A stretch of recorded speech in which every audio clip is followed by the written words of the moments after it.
and things were starting to boom in the entrepreneurial world. Like people were raising crazy amounts of money off of ideas. And so I'm like, yeah, that's kind of my dream thing. 2 weeks later, I had switched jobs and I was working for a startup in Pennsylvania. And that company went on to raise $15 million. I became chief technology officer. A few weeks later, the president of American Express, who was one of our funders, asked me to be chief operating officer, not of American Express, but of this company that he was funding. Welcome to the Founder's Journey podcast, where we unravel the life stories of unique and successful entrepreneurs. We will take a deep dive into their highs and lows and over-the-top accomplishments. So get ready for the Founder's Journey podcast with your host, Jimmy Dulambakis. David, how are you? Welcome on the Founder's Journey podcast. I'm super excited to have you on and to record your life story. How are you doing today? I'm doing great, Jimmy. Thanks for having me on today. Awesome. Well, David, I want to begin from the early days. Where did you grow up, and what was your childhood environment like? That's great. Love starting there. So I'll start the story. I had just failed second grade, and I wasn't the best sports star. Matter of fact, I was one of the last kids picked on the team. So you can imagine, here I am failing at school. Sports isn't my thing. You know, my confidence was all the way in the tank. And there I was. And my mom said, "Hey, why don't you have a lemonade stand?" And so I said, "Yeah, sure. Why not have a lemonade stand?" I didn't know anything about business. I didn't know anything about lemonade stands or any of that stuff. And then I got my first angel investor. My mom bought the sugars and lemon. So there I was. She was also my head of operations. She went to the store, purchased all that stuff. And there I was in business. And you know what? My lemonade stand sold gallons and gallons and gallons. Kids around the corner were selling cups. It wasn't because I was the most gifted natural entrepreneur in the world. I was on a really busy street corner. So for me, part of the story of entrepreneurship is a lot of times it's luck of the draw. Lots of stories I could tell you from this one story. First, starting a business is super easy. All you do is you hold up a sign and say, "Hey, I got lemons for sale," or lemonade for sale, or whatever you want, and you're in business. Any child can do it. Super, super easy to get into business. Succeeding and supporting your family, reaching your dreams, that's another story, right? But the early days of entrepreneurship are early and are easy. And because I was succeeding, I found I liked it. And there were other things I liked about entrepreneurship. All these adults were coming up to me and saying, "Hey, how do you make your lemonade? It's really good." Or, "Can I get 3 cups instead of one? Or can I get a discount if I buy 5 cups because I've got a car full of people?" And the reason why I was selling so much was because that busy street corner, but it gave me confidence. And so when my friends said, "Hey, I had a lemonade stand and I sold 3 cups," I'm like, "Hey, that's great. I sold 3 every 10 minutes. So, it was like a completely different experience. That led me down a journey of entrepreneurship. I had many, many childhood businesses. I could tell other childhood business stories, but if we did, we might be here all day on childhood business stories.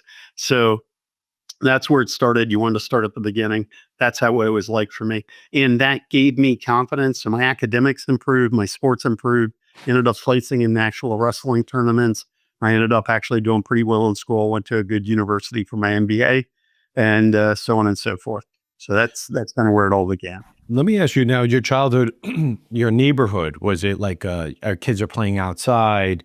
Was it, a middle-class neighborhood, upper middle class, lower middle class? Like what was the neighborhood like? It was a very suburban, run-of-the-mill, middle-class neighborhood. My parents had like next to zero savings when I was at this age of doing lemonade stands. Like they had worked in the mission field. They were earning nothing, literally for, early days and all of that. And so this was, it was a suburban kind of typical, neighborhood in the DC suburb area. Fantastic. Actually, it's interesting you mentioned lemonade stand. My son's 6 now, and I'm planning on doing a lemonade stand. And I didn't come up with this idea, but I was like, why don't we just do hot chocolate stands? And I got the hot chocolate maker, and him and I are going to sit out there. We're off a busy street, So we have to put signage, right, on the busy street so they can turn into our street, which is pretty quiet, and then we'll sell them hot chocolate. If you have any thoughts on pricing or group rates, I'd be interested. We're working on pricing right now. So I think you could get really interesting, especially since you don't have the advantage of the busy street corner. That's part of what gave me confidence, right? And I didn't choose the street corner. So, so you might get creative. Like maybe you sell to kids at school. Like the Girl Scouts sell cookies, right? You might say Mhm. cookies and hot chocolate. And by the way, we'll deliver the cookies to you, or something like that so that you get a wider audience. If you want the stand to really do well, you begin to use adult based, marketing tactics and, things like that, that you might not otherwise think of. Then it's fine. Look, if you sell 2 cups, he still has the experience of selling, hot chocolate or lemonade or whatever it is you sell. Yeah, because I'm worried about like the new generation of kids. They don't have like paper routes. They don't have. No one's really doing that many lemonade stands. Like, what are kids doing at a young age that's entrepreneurial? Well, they're game creators. Hey, some of them. There's this, fairly young kid. I think he's like 18 years old, a little bit, a little older than some people. It's traveling all over Canada, the U.S., New York, on a cruise, Royal Caribbean sponsoring him, and so unfortunately, the creative world, or maybe it's fortunate because that's where the world's going, right? It's not the local lemonade stand today. You can sell lemonade in Nigeria if you want tomorrow. Technically, you can kind of do it. It's a little challenge shipping it, but we are global as a community. And so, smart young entrepreneurs are often creators today and generating tens of thousands of dollars of revenue off content. So yeah, That's a we can get into more of some of that, but there's a lot of things out there that are creative that go beyond, the backyard lemonade stand. Lemonade stand makes a great analogy, and I actually did it. I also sold candy in junior high, and I sold hundreds and hundreds of pieces a week. We could get into that story as well. I love to But hear that one. I went, okay, so we'll go there. So first, we had a family live with us from Sri Lanka. Okay. And so the guy worked at 7-Eleven. If you know 7-Eleven, I think they're in Yeah. New York. Well, right. Yeah. And so he worked at 7-Eleven, and they had candy that was getting ready to go bad, getting ready to expire, or it had been dinged in shipping. So he brought home these huge crates of candy. They were literally bigger than I was, multiple times my size. And I had a super sweet tooth. I could eat a lot of it, but I couldn't eat it all. So eventually my parents were like, why don't you give it away at school? So I did. What happens when you give away candy at school? They Well, want you more. develop a monopoly, exactly, because nobody else can give it away and they want more, and the more sugar you give them, the more addicted they are to it. So eventually I turned the free candy thing into selling it. But I had volume. And so other kids saw what I was doing and they wanted, in on the action of selling candy. So they would go and do whatever they did with the stores, but I was having hundreds of pieces. So I got huge discounts. Eventually I started using adult based, strategies, and I negotiated with the ice cream truck. And I got candy that was normally 25 cents at the time for 15 cents. And the ice cream truck guy was super happy because he was making a couple pennies, per piece, and he didn't have to sell it. And I was selling boxes and boxes. So all of that generated eventually what I learned about was government regulation. Government regulation. When the school principal shut me down, accused me of stealing it, which I wasn't doing. I was just a better negotiator than the other kids. And I had a volume, a business to start with. So my parents knew I wasn't stealing it. So when the school principal called, they kind of trusted my story and all of that. But lots of interesting things about childhood businesses, again, government regulation, volume, monopoly, I love this. pricing. Exactly. Maybe you are like if we just stopped right here, we would have like we have a bunch of stories of just like your childhood. I'm interested in like your family structure. Like, did you have any siblings? Or I know you said you had mom and dad. Did you have any siblings? I did have a mom and dad. I think that's kind of common. So, and I did have siblings. I was one of 5 children. My youngest brother was severely and profoundly handicapped. And so that had a significant influence on my childhood. Again, I had learning disabilities that had a significant impact on my early childhood.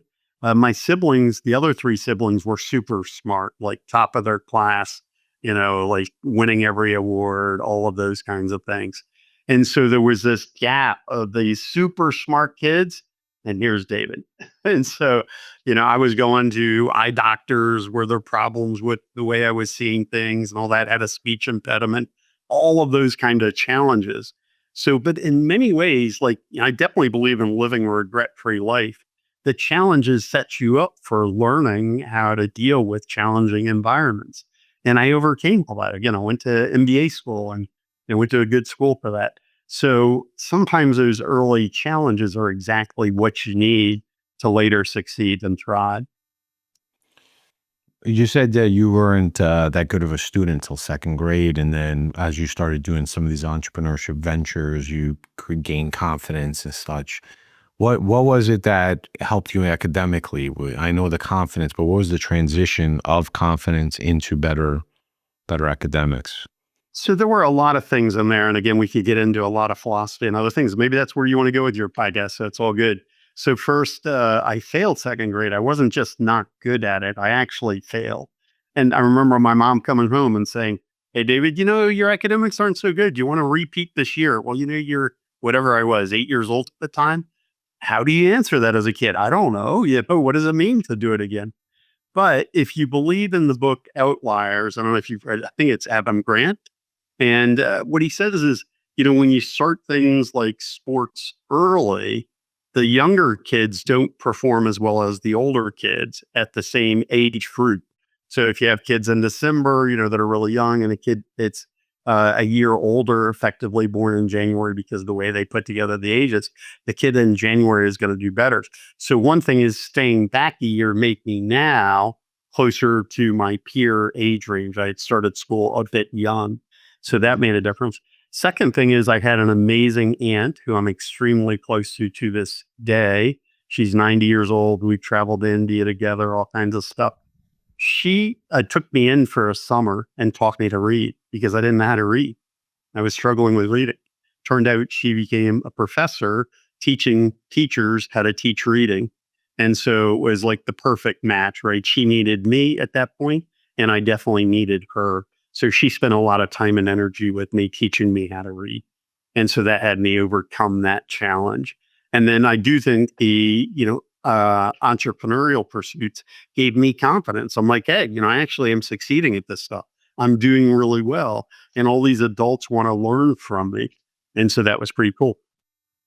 That's awesome. And thank to your aunt who stepped in and really helped you learn how to read. That's very valuable. I had an aunt that I was doing mathematics and I wasn't doing so well. Even though I was good at mathematics, she sat down for like 2, 3 weeks before the test and really like grinded me out, like kind of yelled at me a little bit when I was my attention span was floating. And I ended up getting a 98. So, I'm grateful for things like that in my life. Absolutely.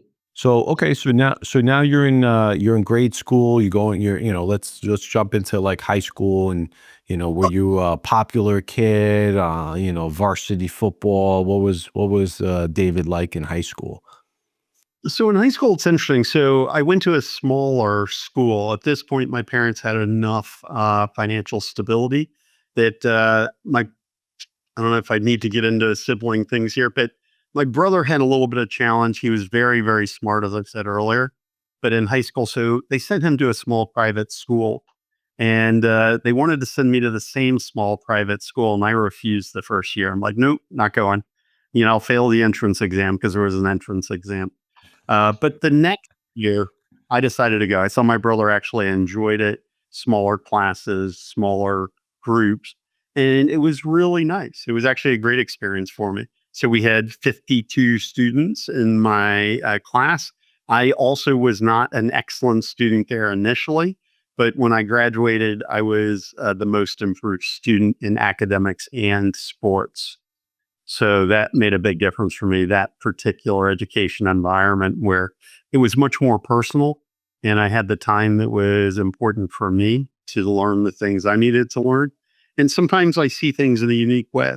And so my uniquenesses became strength. That's amazing, David. I've the few people that I've interviewed recently. Some of them were not doing well, and then some of them switched to like a private school or a smaller class setting, and a lot of them thrived when they got the attention that they needed, or a teacher that saw something in them and gave them the confidence to move on and do better. All right. So when you're graduating high school, what was your life goal? Like, what was your career like? Did you have an idea of what you wanted to do in college and thereafter? I did. And you talked about like varsity football or things like that. I was in varsity football. I was in wrestling. Wrestling was my main sport. I also played soccer and other sports in school, lacrosse, things like that. But wrestling was my main sport, and it was nice, and everybody was close knit in the school. So yeah, I had lots of friends, as did everyone else. And yeah, it just brought back a single memory. I remember as I'm graduating, the kid with the locker next to me who I knew, he said, you were my best friend in high school. And I didn't know that. And I thought that was amazing. So that was a really just interesting experience. Okay. So then graduating, did I know where I wanted to go? I did have a pretty good sense for it. So I told you my parents had struggled some financially early on, especially. And my mom had always had a mantra that she never had a chance to order what she wanted in a restaurant. And, she didn't get a chance to order the right thing, even at McDonald's. She would order the cheapest thing on the menu. And all Mhm. of that somehow in me that sparked an interest in finances. And so I'm like, I've got to figure out how this stuff works because it doesn't seem to make sense to me right now. So I had this interest in finance. And so I decided I wanted to study business ultimately, but I wasn't sure. So when I went to college, I joined as an exploratory student, meaning I had a chance to take things from different disciplines, but I knew business was probably it, but I studied economics and then I went on to study business. And so my ultimate degree was economics and management, two different degrees, dual degree. So that's what I did. And And so what your thought was, I guess my question is, my parents struggled or they lived a life where they didn't really have a lot of things that they maybe wanted. So if I get into finance, I can make a lot of money. Is that the idea? not quite. I wanted to understand how it worked. It wasn't that I want to be rich or anything like that. I want to understand how this money thing works and the discipline. And I did things like I collected coins and things. And I had this kind of interest in money, more like an academic interest than more like, hey, I want to be the richest person in the world. That was never my goal. And I'll tell you to this day, I say, I don't really want to be a billionaire. It's not on my bucket list. It's just not one of those things that I desire to be. So doesn't mean I've never played the lottery. I play partly because I have a younger husband and I know he has some needs and he's younger than me. So it's like, hey, it'd be fun, and it's a good thing to talk about. Like, hey, what would you do with this? And it's not what I would do with it for me, but it's what I would do with it for other people. So Sounds like you're a selfless person, right? And I just played the lotto. I think it's 1.6 trillion. And what I say is, hey, give me a few hundred grand. I don't need the billions. I mean, if they give it to me, I'll take it. But I don't need all that money. I just need 500,000. Just give me a little bit. if you Um, say selfless, selfless, I want to comment on that because I remember going to this kind of like personal improvement program, which was powerful. I've been to several of those in my adult life. And this one at the almost end of the program, the instructor or whatever said something about, you know, everyone does everything in their own self-interest all of the time. I struggled with that. I'm like, no way, no way. My dad's just like amazing. He isn't doing things just in his own self-interest all the time. And so then I tried to come up with examples of why people aren't doing things in their own self-interest all the time. Like you said, selfless. I'm not selfless. I'm doing exactly what I think I want to do to become the person I want to be. So I use the example of a soldier who might hop on a grenade. How is that selfless? How is that not selfless? Well, the answer is because their image of themselves is a savior. Their image of themselves is someone who makes a difference. So when they hop on that grenade, they're doing exact in their own self-interest, which serves everyone else, by the way. But their own self-interest is to become the person that they believe themselves to be. And so I think that is true. While I really struggled with that concept, I actually kind of like it now and I've carried it forward that, my own self image of myself as someone that makes a difference in the world, that's the person I want to be in the world. So when I do things like I started this business, ePrints, trying to make a difference for 100,000 diverse social impact entrepreneurs all over the world, the reason why I do that is because it fulfills a need in myself to try to be a person that makes a difference in the world. I gotta say, that's eye opener for me because, I never thought about the other side. Like if you help an old lady across the street, you think you're being selfless, but really you have a feeling inside like you're doing something great. So there's actually two sides of the action, right? One for them and one for you. That's a very interesting. I'm gonna have to dig into that one after this episode. Might have to open up some some doors in my mind. Okay, so so you're in college, where did you go to college and what was your college experience like? I went to Ithaca College and I absolutely loved it. It was a really, really fantastic choice for me. I mentioned again already a couple times, my sibling's really, really smart. My brother went to Johns Hopkins University and it was really kind of cutthroat. He did well there, but I got this cutthroat people trying to hurt each other, someone destroying someone else's lab work to make someone else fail so that they will rise up. Like that really was repulsive to me. And so I didn't want to choose a school where I would struggle. I chose a school where I would be like a decent student. And so Ithaca was good for that for me. And then I made amazing friendships, including ones that I carried forward to this day. It's fantastic. It's very important.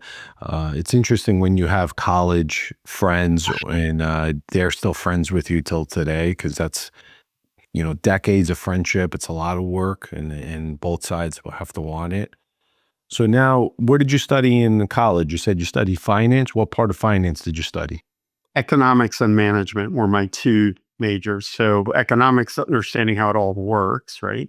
As I talked about earlier with finance, kind of an interest in how it all works. And then management, because it's how you get things done. And then I went on for an MBA in finance, accounting, and new venture creation. So tell me, why did you decide that? Why did you think you needed the MBA? So first I came out and I worked for a couple of years and I worked, it was interesting. I could go into a long story. I don't think it's really the purpose of the episode of how I got my first job, but many of my peers had a job the day they graduated. It took me a while to find that first job. But what I found one in was technology and management services, which was a startup company. I was the 15th employee ever hired. Like there were only 7 employees at the company time. I was the 15th overall. And so truly, truly a startup environment. And over the years, that company began to grow over those next couple of years. And I got to see how policies formalized. First, you didn't have to declare your vacation. You just took time off when you needed it. And they knew that, everybody trusted each other. You'd make it up on a Saturday or, you'd do whatever you needed to do. But by the time they were like 20 or 30 employees, they needed to begin to formalize that. So you had to put in for vacation. You needed to tell your boss. And, of course, you had to tell people originally, but not in the same structured way, like filling in a form and so on and so forth. So all of that had an influence. I looked at studying economics going on further in that, and I decided that it really wasn't my passion, that I really liked the idea of building businesses. And what I wanted to do long term was get back to my entrepreneurial roots. Remember, we talked about 2 businesses I had as a kid, but I had like 15 businesses as a kid. And so I wanted to be an entrepreneur, but I felt like I didn't have the experience yet to do it. So I wanted to work for big companies. And I felt like a good foundation for doing that was finance and accounting. Accounting was never my favorite topic, but I felt like it was a really, really good skill to have to work for big businesses. So when I came out from my MBA, I worked for some of the biggest companies in the world, Pricewaterhouse, KPMG, and I worked on helping big companies become better because I felt like the benefit of working for big consulting companies is you learn the best management practices and the worst because you work with failing businesses or failing business units and with some of the best, helping them get better. So that's why I chose those. And then new venture creation, because I knew that was my long-term path. But I felt like I needed this big corporate experience before I ventured out on my own and had my own business. Now, new venture, what is that? That means that it's a new company or a new department within a company? Well, great question. So new venture creation can be either of those. And I had done both of those part of my, adult life. I've helped a big billion-dollar company build a new business unit in the United States. And I've also started multiple businesses. So new venture creation is both of those. And it also has an aspect of learning about private equity and VC and, angel investing and things like that as well. It's fascinating. It's crazy that you knew that at such a young age. Did you follow your gut? Did you follow your curiosity? What led you to all that? Well, so I think it is a cumulative effect, right? Of early days having my own business, didn't know what the word entrepreneur meant, probably barely knew what the word business meant. But over time, you learn more, you practice the discipline, you see, hey, this thing kind of works. This is an area I like. I'm getting positive reinforcement in this area. And all of those things that encourage you down the path. But I still lacked the confidence in going out on my own at 21. And I did have some friends that did things like their parents set them up with a franchise. My parents wouldn't have done that. They weren't at that point. But the thing is, they went out on their own coming right out of school. In some ways, I think that'd be really cool. But I actually don't mind the corporate experience either. I think that was actually a really good experience as well. Learn lots of great things from peers, just being in the environment, seeing what worked and what didn't work. So now you do that for a few years, and then what happens? So you as you're working, you're also doing your MBA at the same time? No, I did my MBA separate from working. So I didn't work during those years, other than like summer jobs, things. I worked at a bank as a credit analyst, which was, again, another really pretty awesome experience. Second year of my MBA, but and summer and 7th year. And what did you learn there at that job? So actually, I learned I was one of the hardest working people. So I worked in corporate, but in a branch. So we worked kind of above the branch in government lending, and it was a new business unit. So new venture creation, it was new. And what we're doing is setting up a government lending function. So my very first day on the job, here I am, a new kid, and I'm talking to the VP who ran the business unit. And I said, so who are you going to choose as your customers, when you go into this government lending? He said, oh, we're going to go with like Lockheed Martin and these big, aerospace companies and so on and so forth. And I said, what about the janitorial services? What about the landscapers? And he's like, I had never thought about those. They aren't the glamorous ones to lend to, right? But they have lending needs too. And so that conversation shifted everything that I did that summer and shifted the relationship with him in a really positive way as well. And so what I ended up doing was building a database of government contractors in the greater DC area, all of them, whether it was landscaping, janitorial, or whatever. And we looked at the attributes that actually made the most sense for the group to lend to. Asset-based lending, which ones actually own things, which things could be lent to. And it was an extraordinary experience. When I said I was one of the hardest working, so most people left at 5:30, 6:00.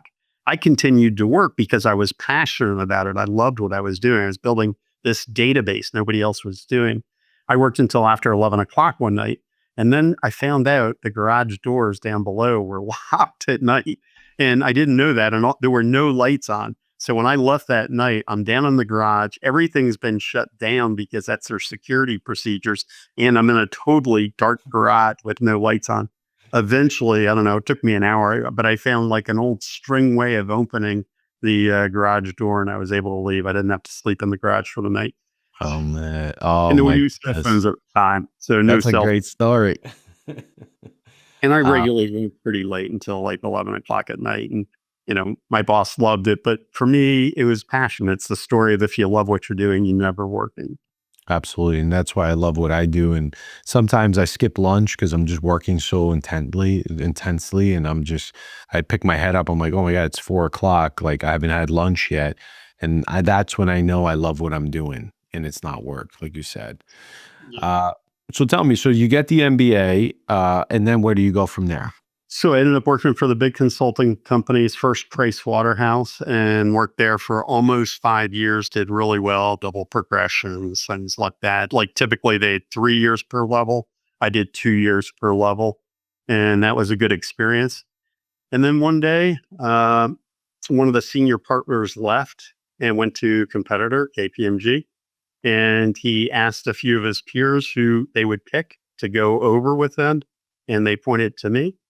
And so they made me a really incredible offer, doubled my income within 6 months, gave me a significant promotion and things like that. So I decided to switch companies. And you worked for that company for how long? I worked for KPMG for another 3 years. And then I had a life partner who said, if you keep traveling every week, we're gone.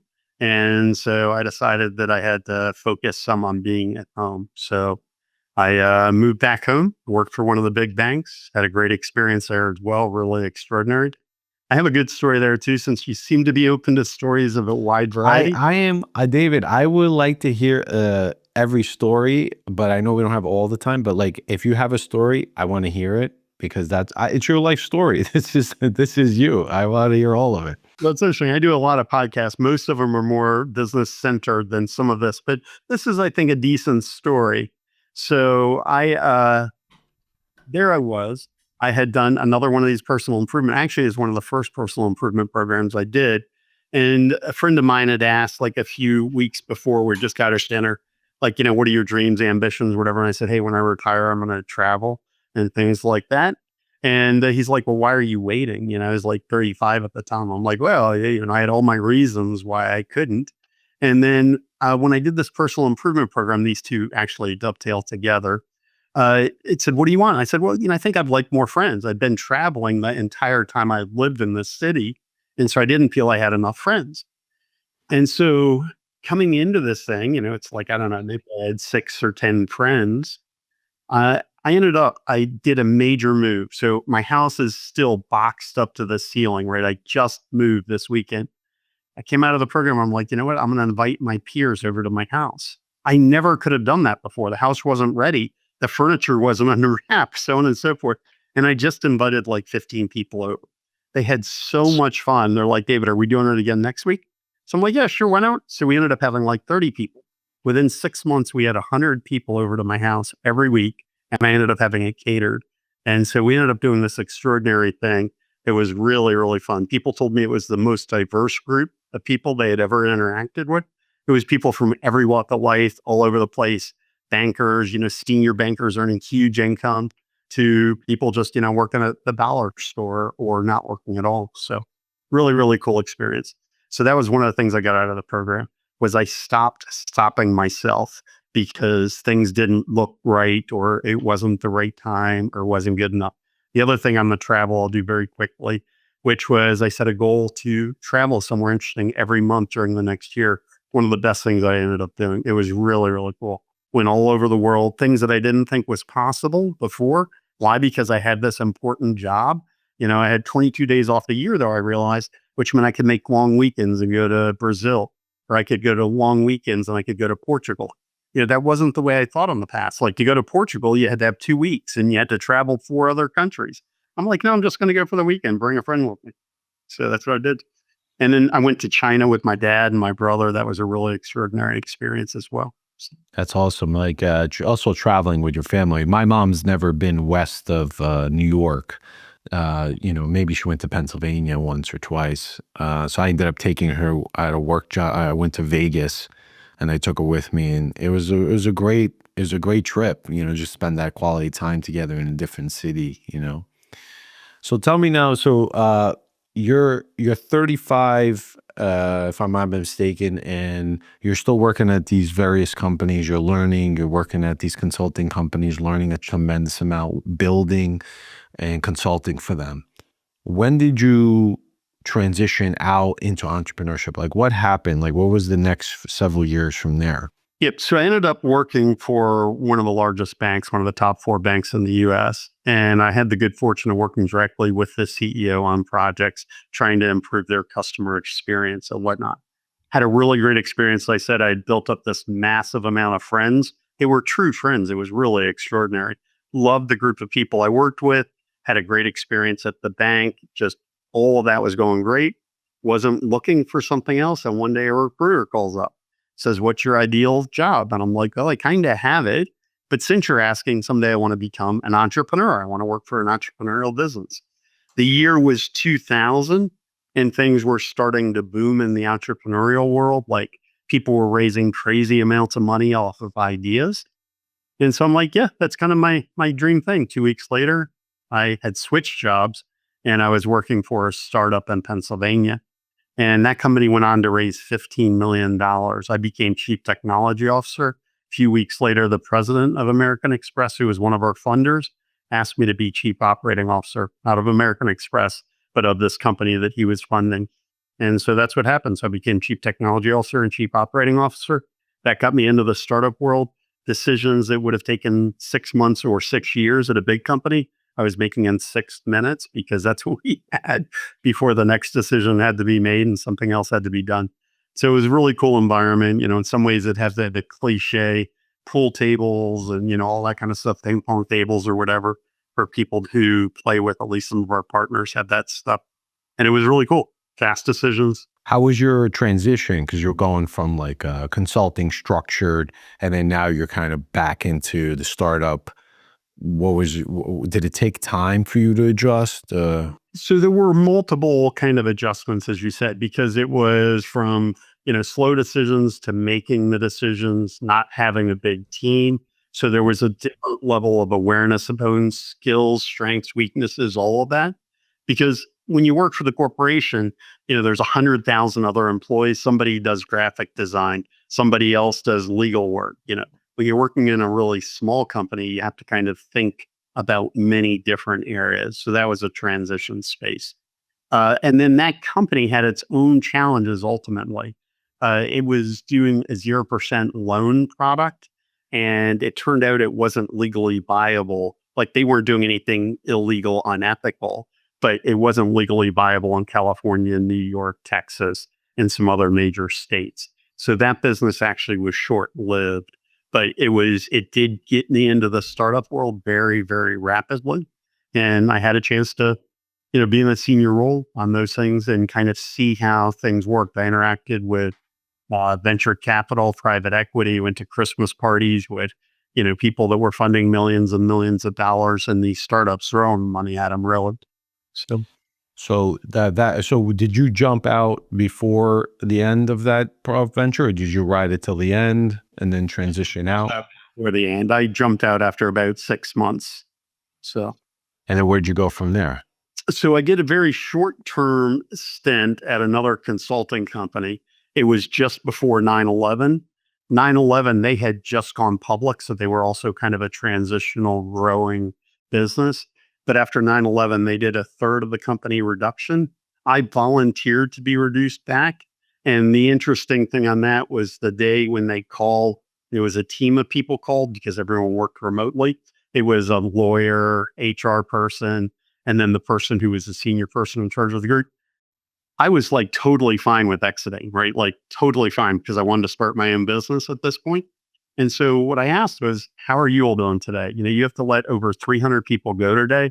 This must be one of the most stressful days of your life. And so the senior person said, "Wow, you're the only person that's asked about us. If I get a chance to rehire you, I will." And sure enough, she was rewarded 3 months later. She said, "Hey, we can hire. Do you want a job back?" And I'm like, "Nope, I already got my next business started." So that's kind of how I got into my own business. So tell me about the business that you started. So the next business I started was financial consulting for banks. So I had already been doing that with Pricewaterhouse and KPMG. The distinction was with KPMG and Pricewaterhouse. First, there was a sales team, right, that did nothing but sales. Secondly, they were massive companies they worked with, Bank of America, Wells Fargo, so on and so forth.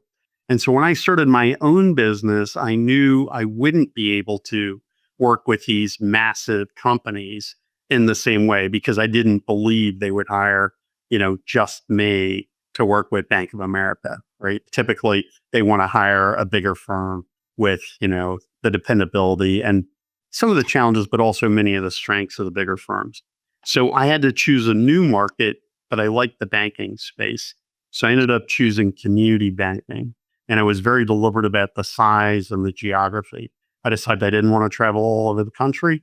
I wanted to be able to go out and back within a day. So I chose a 600-mile radius of where I lived. I figured that was the maximum distance I could go. I'm sorry, 6-hour radius, which was about 300-mile radius. So where I was living in Philadelphia, I would go to Pittsburgh. I could get out to Pittsburgh, go to a meeting, and be back in a day if I had to. And so that was kind of the radius that included New York City, of course, and some areas north of there, Connecticut, et cetera, and down to the DC area. So that was my geographic range. And that was where I started my next business. And I chose like community banks that had $1 billion of revenue. Why? Because I figured they could afford $250,000 projects or whatnot. And that ended up being true. If you could pick one lesson that you learned from running that business, what was it? I think a lot of deliberate early decisions were really important. Maybe the most important thing, if I had to pick one, was I built a brand. It wasn't David Wagstaff Inc. It was FI Performance Consulting, which became a saleable asset. And did you end up selling it later, or what would you do? I sold it a little over 3 years later. Let me ask you, do you tend to get bored with projects that go on for more than a few years? Like now that you've done it for, quite some time, what's your take on that? So in some ways, the question is, do I have a little bit of ADHD? Do I like bouncing around different things? It's actually a really common attribute for entrepreneurs to have an edge of ADHD because in the startup world, there's lots of things going on. So lots of exciting activities, right? You're doing this, doing that. For me, do I get bored? It wasn't that I was fully bored at that time, but another opportunity came along, as life things kind of join together. I mentioned earlier, I believe in living a regret-free life. At that point in my time, I was interacting with a lot of people that what I found was I really respected they had done Peace Corps when they were younger, when they were like 21 coming out of school. At this point now, I'm getting close to 40. And I felt like, I can't go back and become a 21-year-old again, but I could do something like Peace Corps. And so what I ended up doing is I had a couple of senior level people working for my business, and I ended up working for a nonprofit as CFO. I didn't look for this opportunity. It just kind of presented itself. I was having these thoughts of maybe doing something like a Peace Corps type experience. The managing director had just gotten in his role in the last few weeks. He had been in the company for a long time. Anyway, maybe a little detailed there. And we had a conversation Friday afternoon. He made me an offer on the spot to be CFO at the salary I could have taken in the regular marketplace or less. But it wasn't the salary driving it. It was that I wanted to try to make a difference for the world. Financially at this point, I'd been pretty successful already. And so I was looking for, this actually looks like a good deal. I became the number 2 person in CFO, head of technology at this social services that had about 75 employees and about a $5 million budget. So that got me into that space. I continued to manage my other business, but within a year, I sold it to my senior level team. So you transition out of entrepreneurship into like a non-for-profit with like a social impact for yourself. And how long did you stay there for? I was there for about a year. And I did multiple things during that. So part of it was wanting to do a year like Peace Corps. I didn't know if I'd stay 1 or 2 years, but at the 1 year mark, there were lots of things going on in the business, including they had some of their own financial challenges to start with. We had turned around most of the financial challenges in that year. We picked up over $700,000 new funding on a $5 million nonprofit. That's significant. We had found some major opportunities where they were able to get an over $300,000 check refund from a vendor. That was a huge thing. So we had done lots of things to turn it around. But even though my salary was way less than what I could have gotten in the marketplace, I was still by far the most expensive employee in the organization. How I Nonprofit see. people earned 15,000, 20,000 at the time, small dollar amounts. And in some ways, I couldn't justify my own salary. So I'm like, this is a big salary. I worked closely with our head accountant, and I had worked with her really well over the last year. So I felt like she had a lot of the skills she needed to do the role at a fraction of the cost. So I ended up actually joining an international company, sold them intellectual property. You talked earlier, entrepreneurship versus entrepreneurship, and I became an entrepreneur for them. That's amazing.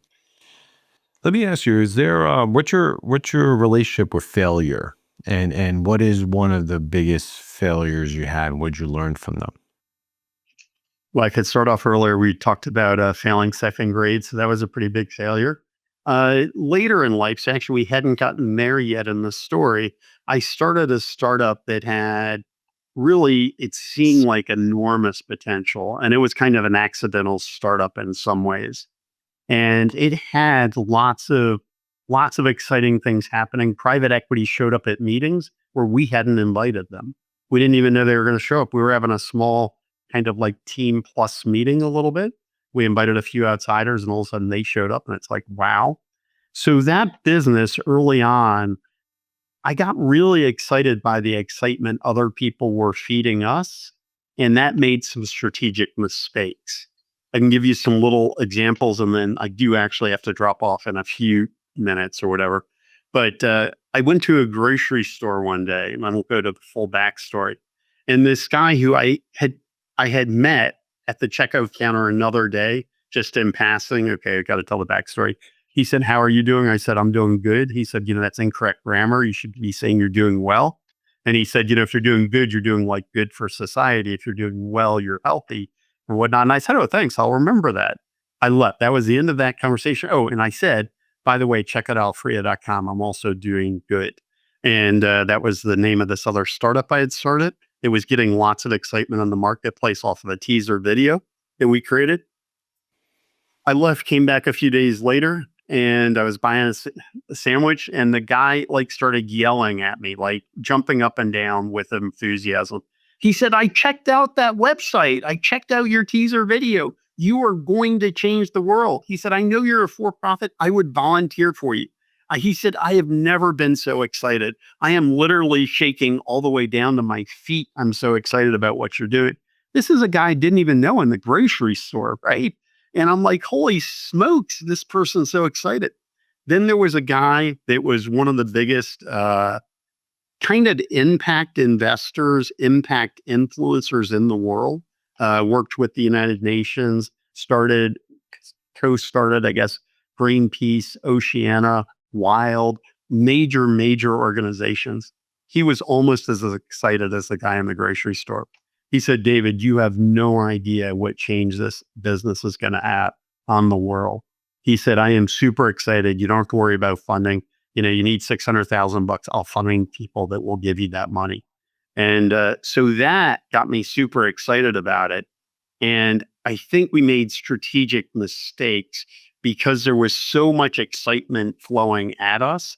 And they weren't the only ones. Again, lots of other people were literally like jumping up and down, excited about what we were doing. And so that excitement led to not necessarily taking the time to do an amazing launch for the business. Like we did triple revenues, every few weeks. We did a lot of things startups are supposed to do, but we made some mistakes on it. So That's awesome. Well, let me ask you. I know how much time do we have left, David? Because I just want to talk about what's three that? more minutes. 3 more minutes. Do you want to just wrap up with ePrens and the company? Yeah, so ePrins is a global community. So after my next exit, I felt like I really didn't have to work again. The first exit still had to work. It was a nice exit. But after the next exit, I felt like I probably could retire Again, I don't want to be a billionaire. I'm not trying to live the billionaire lifestyle. So I'm not saying it was that kind of exit, but it was enough that I just didn't have to work. And so I looked around, I said, what do I want to do next? And I'd already built a LinkedIn group that had grown to about 50,000 members at the time. And so I decided to ask them why they were joining. And as I asked, we got really amazing feedback. And it turned out when we offered services, like some for free or really low prices, we had like 100% positive response. When you're trying to sell consulting services, you don't get 100% positive response. All of that led to this felt really real as a business. And so we ended up turning ePrins into a social purpose business. It's a B Corp, balancing purpose and profit, with the intention of making a meaningful difference for 100,000 diverse social impact entrepreneurs all over the world. Our why is if we can make a difference for 100,000 business people making a difference, we can maybe put a drop in the ocean of what it means to be a human. So collectively, we put that drop in the ocean. Collectively, we can make a difference together. It's fantastic, David. I thank you so much. Is there just one question? If you're your 20-year-old self, what would you tell your 20-year-old self if you could go back into time? So I definitely believe you can't replay the video, right? You can't change the video that you've lived in life. It's set. Once it's happened, it's happened. Uh, I would just say incredibly grateful. Stay grateful. Stay positive. Life will happen. Sometimes it won't go exactly the way you plan it, but just stay grateful. I heard a great poet the other day, Joshua, don't know his full last name. What he said is, heading into your New Year's resolutions, don't think about how happy you're going to be in 2027 when you win the lottery. Be happy where you are today, and that creates all the happiness you need. So if you're happy and grateful for what you have today, you've already won the New Year's resolution game. And I think that's really good advice. I'm not doing his poetry full justice, but it kind of captures the essence of it. So I think as the 21-year-old self, just stay grateful and be really, really appreciative of so many things all the way through life. I could almost jump in on one more story, but I think we're out of time. David, thank you so much. Thank you for entrusting me with your story. I learned so much about you, but also I've learned a lot of different framework and understanding of entrepreneurship. I think what you're doing right now is fantastic, helping entrepreneurs, which is, I'm doing similar. I'm trying to record life stories of entrepreneurs and share them with entrepreneurs so that they know that whatever they're going through, there's been thousands of people before them and thousands of people after them will go through similar things. Thank you again. I really appreciate you coming onto the podcast. Good meeting you, Jimmy, and thanks for the service you're providing for entrepreneurs and others, sharing stories, being inspiring for your son and many other people. Thank you so much, David.